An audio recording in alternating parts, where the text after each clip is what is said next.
Imagine spending 7 years at SpaceX, helping build the rockets that carry astronauts into orbit, and then walking away from all of it, not to build a flying car or a fusion reactor, but for grass.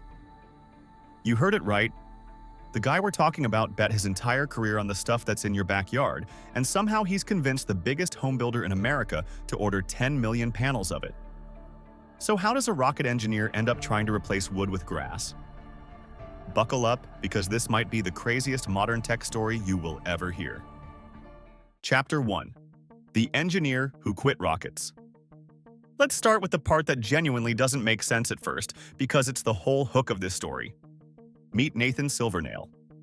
From 2014 to 2021, this man worked at SpaceX, and not on some side project either. He helped build two of the most important vehicles the company ever made: the Falcon 9, the reusable rocket that completely rewrote the economics of spaceflight, and the Crew Dragon capsule, the thing that actually carries human beings and cargo up to the International Space Station. That's not a resume line. That's the kind of work people dream about their entire lives. He was, by any measure, living the engineering fantasy. And then he quit. Now, why someone walks away from that is the question that makes this whole thing interesting, and Nathan's answer is refreshingly honest. He basically said, "At a certain point, I realized I didn't think the problems I was solving were actually helping humanity." He loved it. He thought it was cool. He learned a staggering amount. But at the end of the day, it just didn't sit right with him. Building rockets was thrilling. But was it making life better for regular people back on the ground? He decided the answer was no, and that gnawing feeling was enough to make him give it all up. So in 2021, he stepped away. And here's what I love about what he did next, because it's the opposite of how most people think. He didn't start with a product. He didn't have some gadget he was itching to build. Instead, he went looking for a problem, specifically, the single most complicated, most important problem he could find that would actually make the planet better. He already knew one big, ugly fact. Building materials are responsible for a massive chunk of the world's carbon emissions. The stuff we make our homes out of is quietly wrecking the environment. That was the thread he started pulling. But the actual idea, the one that would eat the next several years of his life, didn't even come from him. It came from his co-founder, standing on the side of a road, talking to a bunch of confused construction workers, and what they told him changed everything. Chapter 2. The roadside conversation that started it all. So picture this. Nathan's co-founder, another former SpaceX engineer named Hua Tan, is literally driving past a construction site one day. And instead of cruising by like a normal person, he pulls over, gets out of his car, and walks up to the builders to ask them a question. His question was basically, "Hey, if somebody made a much better version of this stuff you're using to build houses, what would you think about that?" And the conversation that followed lit the fuse. Because it turns out the builders had plenty to say about the material wrapping nearly every home in America. That casual roadside chat is the actual origin point of the company. Not a lab, not a boardroom. A guy pulling over on the shoulder to bug some construction workers. And it's worth pausing on the team here because it's a serious one.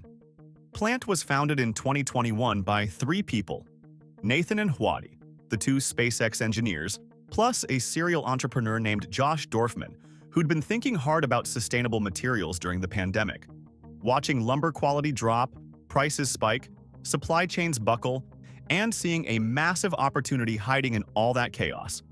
So you've got rocket-grade engineering brains bolted onto a guy who actually understands the business of green materials.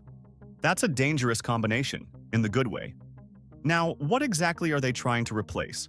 Because this is the part where people's eyes usually glaze over, and I promise it's more interesting than it sounds. The product is called OSB, Oriented Strand Board. And no, that's not the studs or the wooden beams you're picturing in a house frame. OSB is the big flat sheets, the panels that wrap the walls, cover the floors, and lay across the roof of basically every home in the country. You've walked past thousands of them and never thought about it once. Here's the number that explains why this matters. 94% of single-family homes in the United States are built out of wood framing. The entire American housing industry, the thing your home is almost certainly made of, runs on wood. So if you want to change how homes are built, really change it, You have to take on one of the oldest, most entrenched industries in the entire country. And Nathan looked at that and thought, yeah, let's do that. With grass. Speaking of a scrappy underdog quietly outperforming the bloated, overpriced incumbent, that's exactly what pulled someone on our team to the Pulse R8 Smart Ring. It reads your heart rate, your sleep, and your workouts right from your finger, a week on a charge, 100 days with the case, and it's fully waterproof. The surprise was the price. Under $40, a fraction of the big-name rings because it comes direct instead of through the retailers that mark everything up. If you're watching on your TV, pause and scan the QR code on screen with your phone camera, or tap the first link in the description. Because yes, Nathan's whole plan really is to build your house out of grass. Chapter 3. Why grass? A calculated gamble. Okay, so let's address the obvious. Grass. How on earth do you build a house out of grass? It sounds like something a cartoon pig would try right before the wolf shows up. But the specific plant uses is not the stuff on your lawn. It's a fast-growing perennial grass, something in the family of bamboo and sugarcane, that's been grown in North America for hundreds of years and used to make all kinds of sturdy stuff. Fishing poles, baskets, even the little reed and the clarinet you tortured your parents with in middle school. And the things this plant can do are genuinely a little bit absurd. First, the speed. This stuff grows about 6 inches a day. 6 inches. In a day. Their head of agriculture says you could practically sit there and watch it happen. It can shoot up 20 to 30 feet in a single year, and because it's a perennial, it just keeps growing back after you cut it. While a pine tree needs around 40 years to be ready for harvest, 40 years, an entire human career, this grass can be harvested 2, even 3 times a year, every single year. Second, and this is the part that surprised me, it's tough. The secret is a natural compound called lignin, which is what gives the plant its rigidity. When this grass is fresh out of the field, you physically cannot snap it. Meanwhile, take a piece of pine the same thickness and you can break that twig over your knee like nothing. That natural stiffness is exactly what you want in a building panel. And then there's the climate math, which is the whole reason Nathan got into this. Because this grass grows so fast and pulls carbon out of the air the entire time, its carbon sequestration rate is about 9 times higher than trees. 9 times. So 1 acre of this stuff does the environmental work of roughly 9 acres of pine. The panels don't just avoid cutting down forests, they actually trap carbon inside the walls of your house. The first 10 million panels plant has on order are projected to lock away 165,000 metric tons of CO2 and spare more than 1 million trees from the chainsaw. That's not a building material? That's a carbon sponge you live inside.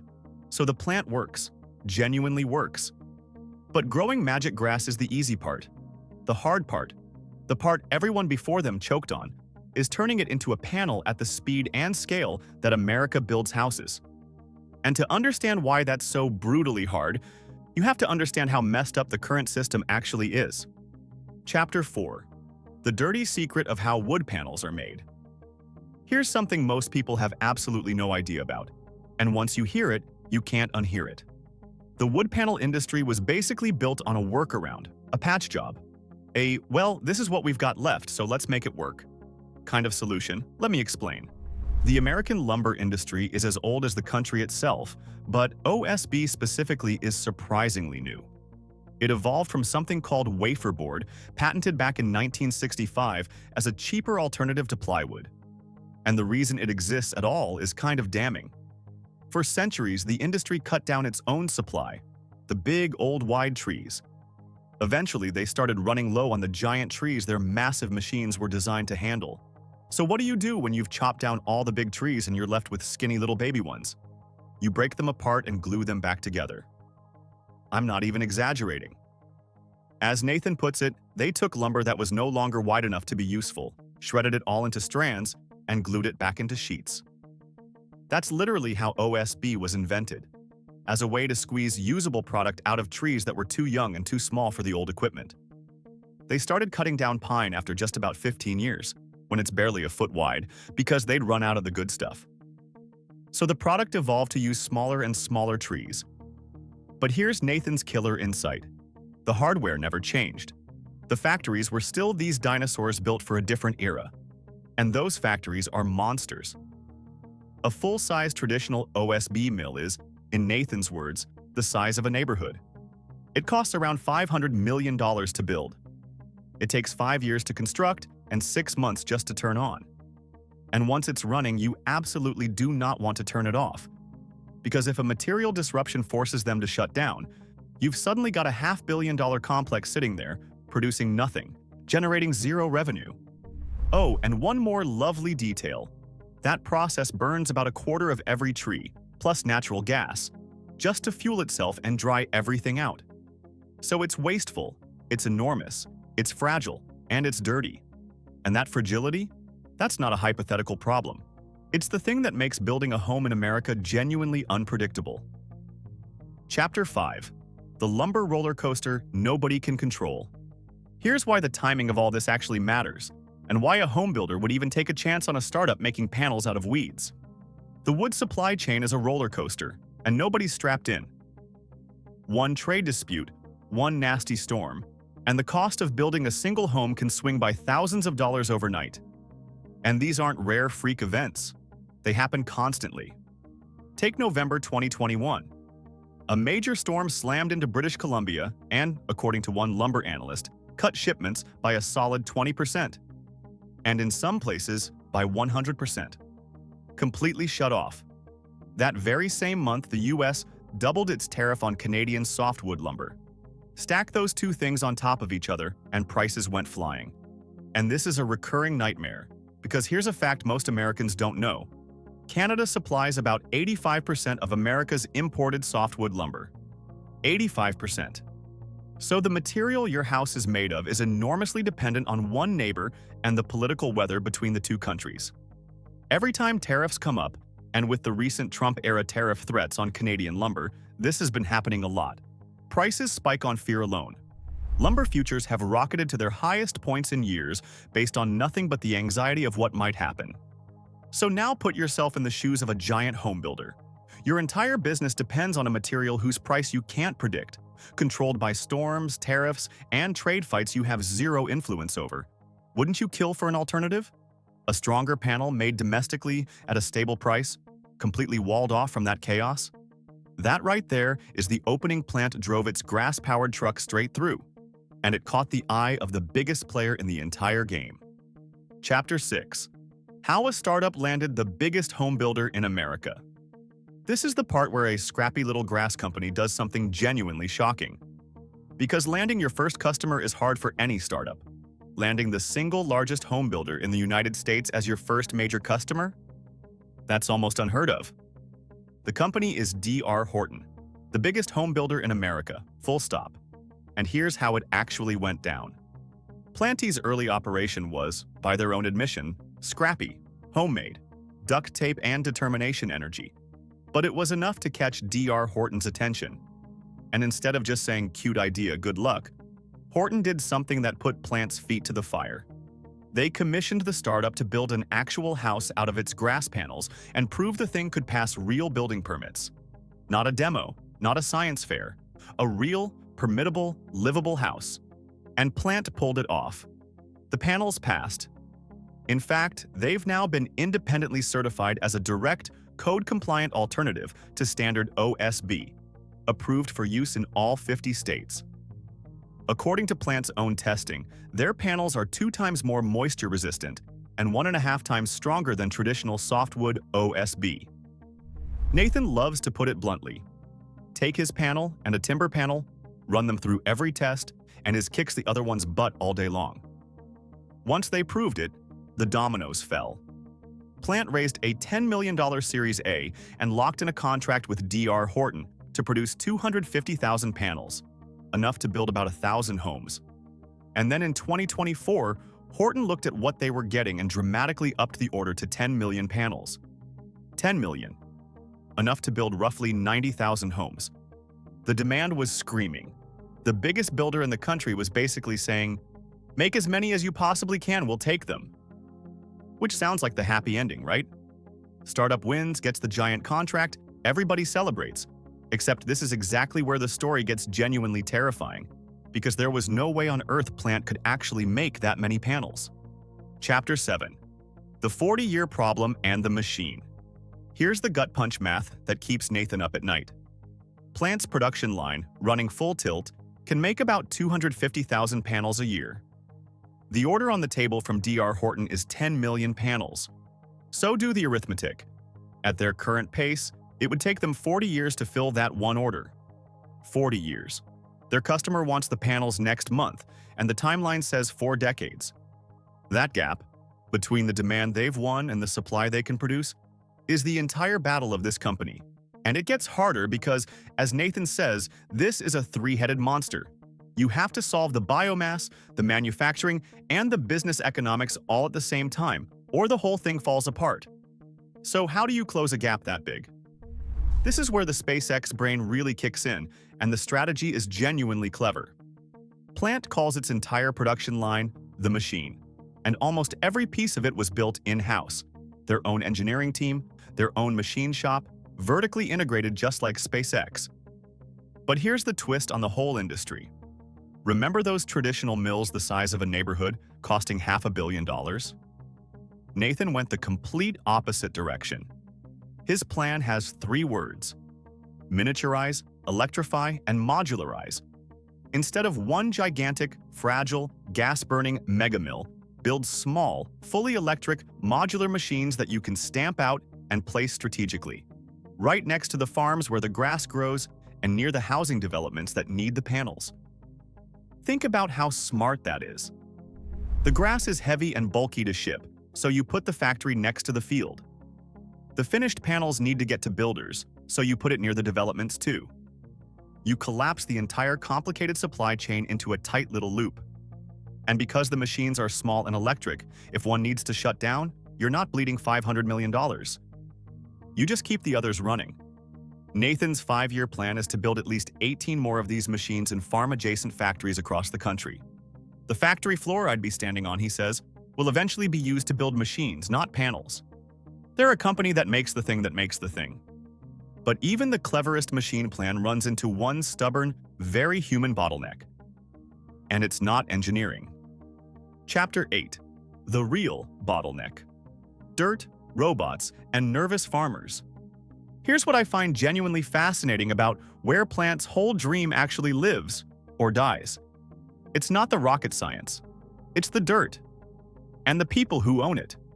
To make 18 to 20 of these machines by 2030 is a spend of hundreds of millions of dollars in hardware alone. Each line runs roughly $5 million to build, and Nathan's totally clear-eyed about the danger here. Hardware is hard, he says. If you don't develop it fast enough, you run out of money. He points out that Elon nearly ran SpaceX into the ground doing exactly this. That's the founder's worst nightmare, and Plant is staring right at it. Since 2021, they've raised somewhere in the range of $40 million+, including a $22 million round in 2025. Real money, but a drop compared to what scaling actually demands.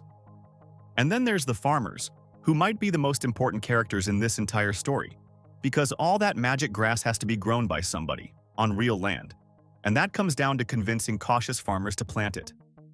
And farmers have every reason to be skittish.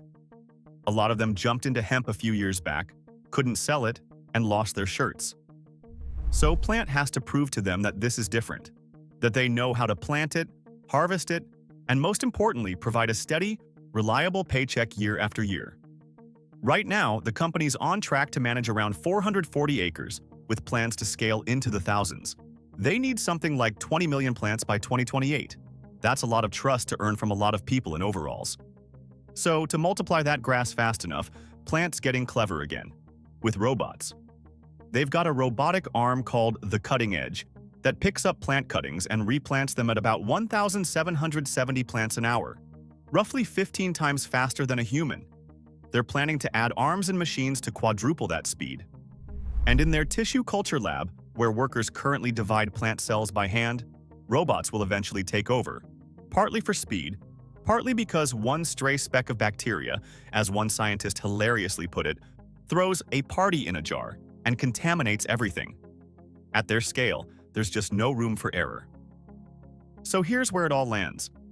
Has anyone done what Plant is doing? People have tried, Nathan says. They just couldn't fully get there. So, has he cracked the code? His answer is the most engineer thing imaginable. He won't say yes. He says he'll admit they've cracked it when there are 20 machines running and they're hitting the output he needs, and not 1 second before. Until then, it's pencils up, heads down, working like crazy. And honestly, that's the whole spirit of this story. A rocket engineer who gave up the stars because he wanted to fix something real, betting everything that the houses of the future will be grown in a field, harvested twice a year, and built out of the humble, impossible, fast-growing grass that everybody else overlooked. The demand is already there. The trees are already falling. The only question left is whether grass can grow fast enough to win. If stories about the bold founders reinventing the industries we all take for granted are what brought you here, subscribe to Global Status, and we'll keep delivering them. See you in the next one.